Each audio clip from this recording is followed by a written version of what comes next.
Ćao svima. Danas bi volio sa vama podijeliti neke misli o budućnosti.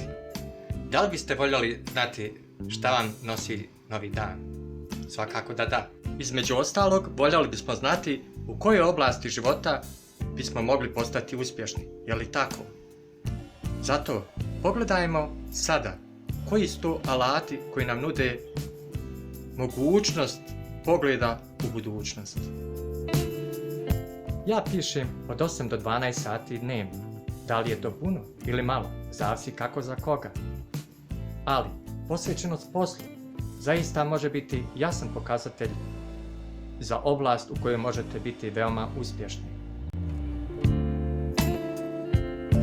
Pogledajmo samo djecu poznatih osoba iz svijeta muzike, iz svijeta filma, pa ćete vidjeti koliko njih je nastavilo očevim ili majkinim stopama. Dakle, pogledajmo u naše genetsko nasljeđe i vidjet ćemo oblast u kojoj je moguće da postignemo odličan uspjeh. I to onaj uspjeh koji ide iz duše, znači ne na vještački način.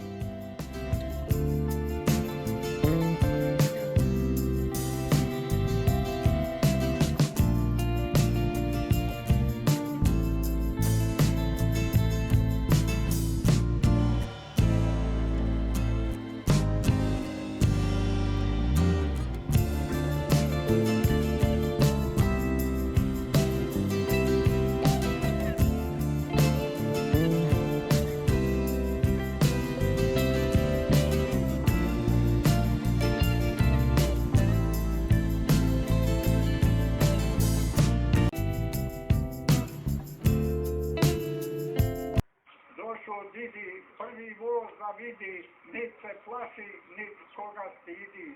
Iz maglaja kazenci kreće, žao mi je što kroz doboj neće. 5 godina vozio me nije, ako Bog da vozit će ko prije. Doboj Bršku, preko Banja Luke, bez vozova, svi smo ko bez ruke.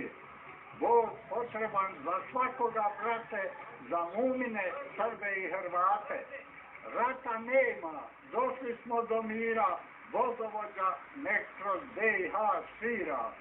Nek voz svira kroz sve zemlje svijeta, to je želja Bašća Ismeta. Ratova je bilo prije, ali ovako nikad bilo nije. Pomirenje svima sada treba, bit će bolje soli mi hljeba. Baš Ismet bolje. Ovako je pisao pjesme moj djed Ismet. A ovako pišem danas ja.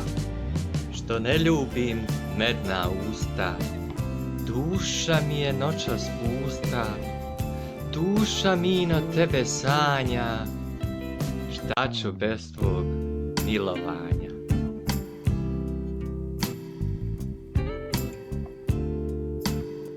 Bog nam daje znanje, sposobnosti i vještine koji često ne budemo svjesni, niti u toku naših života uspijemo na adekvatan način osvijestiti.